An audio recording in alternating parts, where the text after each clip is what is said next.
Are you addicted to psychics? Are you addicted to psychic readings, astrology readings, tarot card readings, spiritual advisors that give you advice and direction?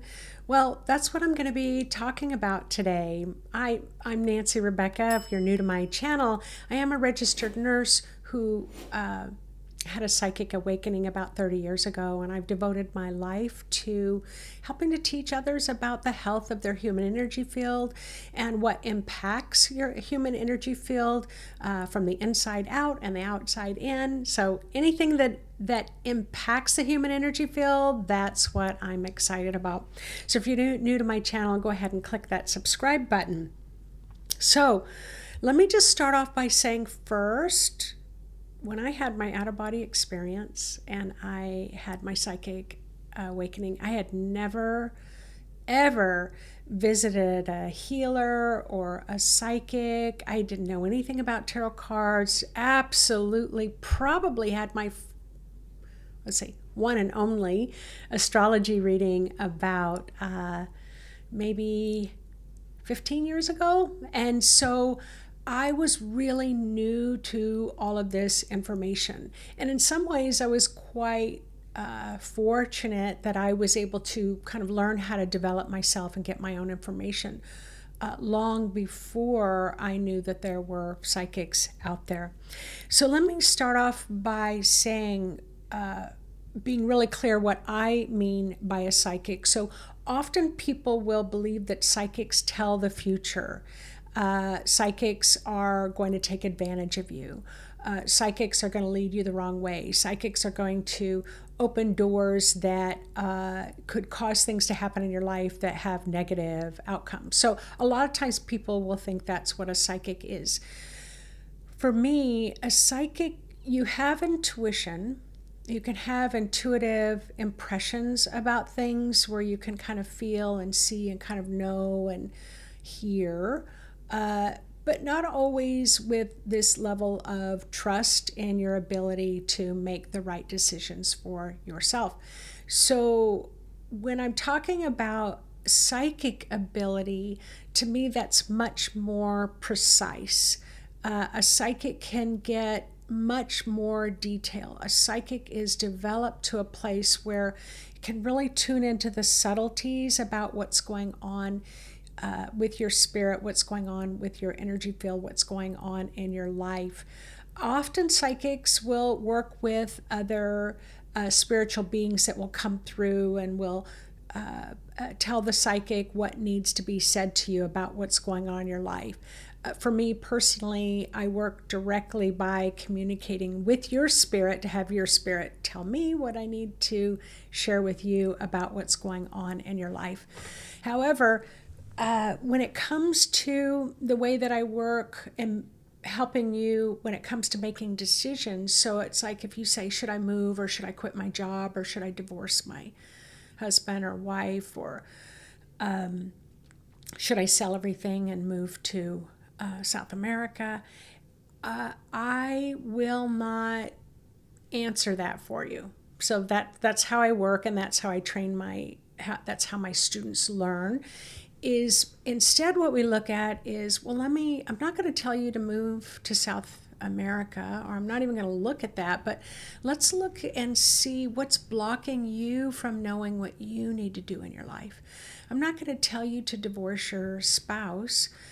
Let's take a look and see what's going on, what's coming up for you that may be contributing to some of the upheaval in your relationship. And then let's take a look at what blocks you from knowing that next best decision that you need to make for yourself. So in that way, it's always empowering the person that I'm doing a reading for. It's always empowering and believing that they have equal opportunity to know what they need to do for themselves, or they actually even know better what they need to do for themselves, but they just don't trust it. So in that way, I'm always kind of reflecting that back to them. But as a healer, when I'm working at that psychic level, because I'm a nurse, I have a lot of people come to me for that. We can look at the organs in the body. We can look at what energy blocks are maybe causing an illness in the body. But and what memories or life experiences are attached to that. But I always involve the client in helping to continue that healing. So they're going to go home and they're going to meditate. They're going to have, I'm going to send them home with homework assignments. So I'm not talking about the right way or the wrong way in this video. I'm talking about, are you addicted to seeking out information that's outside of you for your life rather than listening to your own intuition? And that's what I teach, is to how to empower you to empower yourself. So how can you tell if you might have an addiction to working with healers and working with psychics? Do you visit, question number one, do you visit several different psychic readers on the same subject? So, should I divorce my spouse? You're going to go see 5 other psychics. Should I divorce my spouse? Should I divorce my spouse? You're going to get all these different answers, and you're still not going to know what to do. But that's one way to tell you're a little addicted, if you're going to a lot of different psychics and asking the same question. Or any decision you need to make requires a visit or a phone call to a psychic. So is that the first thing you think of, is like, I don't know what to do. Should I apply for this promotion? It's like, oh, I'm going to have to connect with my psychic or spiritual advisor right away and run this by them. So if that's the first thought on your mind, then you might have an addiction to getting information outside of yourself. Do you end relationships based on what a psychic told you to do or what a psychic implied for you to do?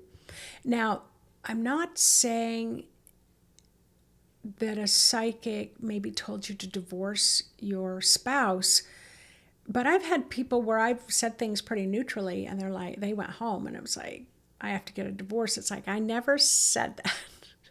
So sometimes you're going to go, but you're still going to hear what you want to hear. But if you have an addiction to psychic readings, then you take action on what the spiritual advisor or the psychic, what you think they told you to do, or maybe what they told you to do, without running it through your own sense of self first. Then you might have an issue working. You might have an addiction. And remember, an addiction is where it really boosts that dopamine level. All right. You might have an addiction if you view your psychic as your friend. It's like, well, that's my friend. It's like, this is the person that I can talk to. They're like my best friend. They're going to offer you comfort no matter what is going on in your life, that you turn to them for your comfort to feel better about yourself more than you do with your essential relationships. So if you make them more of a relationship, and I will tell you, I have a lot of clients say, wow, I've shared things with you that I've never shared with anybody else, or you've really been able to see the truth of who I am. Nobody else in my life sees me that way. And those things can be true. However, they're not meant to replace your essential relationships in your life or have greater value in your life. So, are you spending thousands of dollars a month or a year to visit psychic consultants? So if you are, you may want to look at that as an addiction, that maybe you're doing it too much, that you might have a problem. So, okay. Or let's see, number 6, you psychic shop until you find the psychic that tells you what you want to hear. I'm really used to that one too. Rather than what might be the healthiest for you to hear. I remember once I was working with someone who's had a death in the family, and I work as a medium, and so it's really sharing that information with them and communicating with their loved one on the other side. And so what can happen when I'm working as a medium is that you can really feel your father coming through, or you can really feel your mother coming through, because the medium does bring that essence through, and so you can really feel it. And so you can really, if you had a child that passed, you can really want to feel your loved one's essence and energy through the psychic medium. And so you want to make sure that you are leaving time and space in between to still connect with your loved one on your own, feel them on your own, or maybe feel the sadness and the grief. That's of value as well. And so that can become an issue. So it's really up to a healthy spiritual advisor, psychic medium, to also set some boundaries around that. But but then you can turn around and go to someone else and go to someone else and go to someone else, to keep kind of getting that spiritual hit of your loved one. And so you just want to think about that a little bit more. You want to add some integration time, some time and grace in between appointments. You visit psychics so that you can get that feel-good sensation, only to go home and then you feel depressed or you feel anxious, that on your own you're not feeling very good. So then you'll want to go see another spiritual person or a healer because you want to feel good again. I remember once, I had someone come in for a reading, and I had, what was coming through was some information about how they needed to kind of take some responsibility for their behaviors in life. And they got really upset with me, and they said, I'm paying you to make me feel good. That's your job. I didn't come here to feel bad about myself. Well, Spirit wasn't trying to make them feel bad. Spirit was just saying that you can have much more enjoyment in life if you can work on some of these harsher aspects of your personality. I don't know how to say it any other way. We all have it, right? We all have our sides. And but anyway, I will never forget that comment. I pay you to make me feel good. So you can have an issue if you don't have that strong sense of self. Okay. And so you will continue to visit them anxious because you don't trust yourself in making your decisions. You don't know how to make yourself happy anymore. And you make more appointments and more appointments and more appointments so you can get back to that happy place.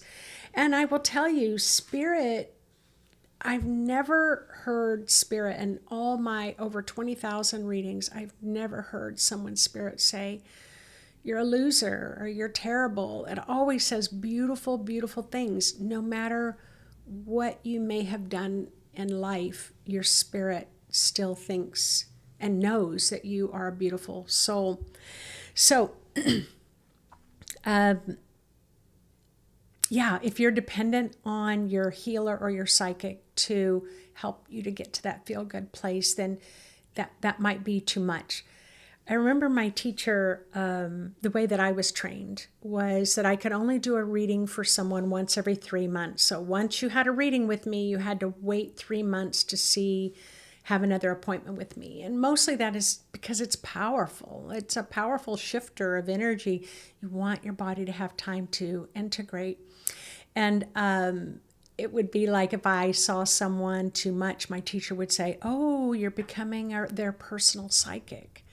And I'd be like, what do you mean by that? And I said, well, you're their one and only. You are allowing yourself to become their one and only. So make sure that you set some healthy boundaries around that. So just giving you a little insight there. So now I wrote a list how to choose the right psychic for you.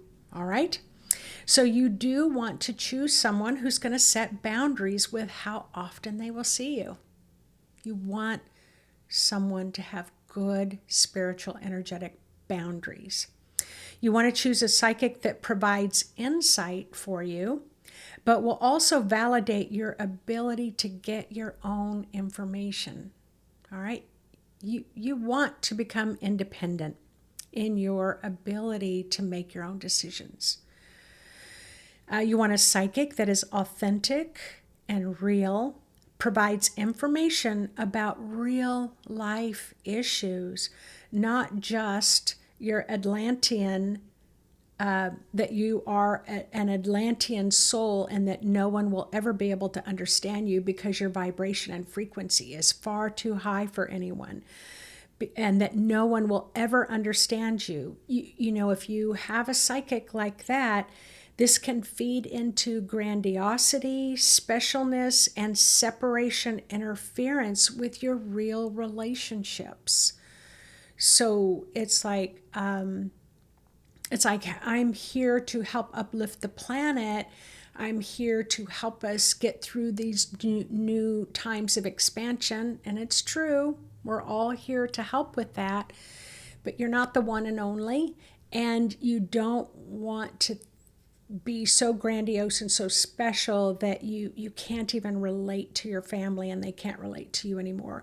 You're here to have real human life experiences. So you want to choose a psychic that's going to be balanced with that. You're going to want to choose a psychic that's going to give you homework. It's going to, that you're going to do between visits with them so that you can learn to feel confident in your own intuitive ability to make the right decisions for yourself. You want to choose a psychic that will kind of put your feet to the fire and will hold you responsible for making sure that they're doing those things. So it's like, you know, have you meditated in the last 3 months since we saw each other? No. Have you had some quiet time? No. Have you walked in nature? No. I remember once I was working with a client. I did work with her for about 3 years. And then finally I said, you know, I'm gonna need to end this relationship because you've been seeing me every 3 months for 3 years. You've been talking about the same exact issue. I've asked you to get a therapist to talk this out with. I've asked you to make these other steps to break that cycle, and you're still not doing it. And I said, I have a sense that if you and I still work together 5 years from now, I will still continue to hear the same story. And I can't work like that. You need to be making some movement. So that's a psychic that's going to hold your feet to the fire, that isn't just going to take your money and tell you what you need to hear or what you want to hear. And you want to choose someone, your relationship with them is not a long-lasting one, okay? So your relationship with the psychic's not a long-lasting one. It is a relationship to help you work through your struggles, heal, become independent of them, and that you can get to a point where you can feel really good in your life without having to see them. You don't need their services anymore, or you just see them once a year or once every couple of years. So I definitely did readings. I just stopped 2 years ago. So I definitely did full-time readings for about 22 years. And that's what would happen. A lot of my clients would eventually just come for their a birthday reading. They didn't need to come in a lot. So just wanted to share those. So take a look at those things and within yourself, and learn to trust yourself more. See when you might be having an addiction, you might be spending too much money, you might be seeing too many psychics. And I will just add that I've had a couple of people that I knew that I stopped seeing them, but they did end up having a spiritual mental breakdown because they saw too many psychics. So you want to take good care of yourself, and you want to be mindful, and you want to be discerning. But I will tell you that even in the New York Times, they talked about psychics kind of being the new kind kind of the new therapist, that they can help you sometimes get to things like past lives and ancestral things, insights and wisdom and knowledge at that spiritual level that it might have normally taken you 10 to 20 years to get to in a normal talk therapy. So what's the absolute best is when you can get a talk therapy together with your intuitive information to have the ultimate outcome. All right, everyone, please make a comment if you've had experiences like this before, and hope that you have found it helpful. All right, take care. See you on the next video. Bye-bye.